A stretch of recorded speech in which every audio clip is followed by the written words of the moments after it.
na raw na nasa kondisyon ng ating pambansang tamaong si Manny Pacquiao. Ang target daw ni Pacman, i-knock out si Sugar Shane Mosley. Nakatutok si Sports Saksi, Chino Trinidad.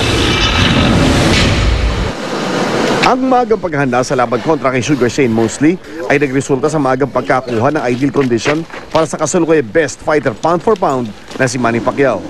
Di gaya ng kanyang paghahanda sa laban kontra kay Antonio Margarito noong Nobyembre 2010 na nagkakabot sa oras ng pambansang kamao.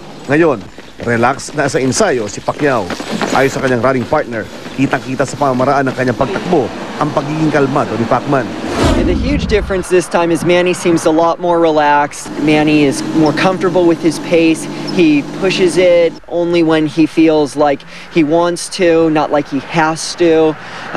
He kind of has adopted more of a mantra of slow and steady wins the race. Sa Pilipinas pa lang, ginulat na ni Pacquiao ang kanyang coaching staff kasama si Coach Freddie Roach sa maagang pagkuha ni Manny ng kanyang hangin sa unang linggo pa lang ng ensayo sa Baguio. Sa kanilang ikatlong linggo ng training dito sa LA, halos nasa peak form na ang kasalukuyang World Boxing Organization welterweight king. Tama yung sabi nga nila na nasa tamang kondisyon na tayo. Kung baga 95%. Natatakot lang sila dahil na baka masobran sa training. Diba? Mas maganda nga yung nasa sobra tayo ng konti kaysa kulang. Kasi how many months na nakaliop tayo, di ba? Hinahapunan, patuloy pa rin nag-ensayo behind closed doors si Pacman kasama ang kababalik pa lamang mula Inglaterra na si Coach Freddie Roach.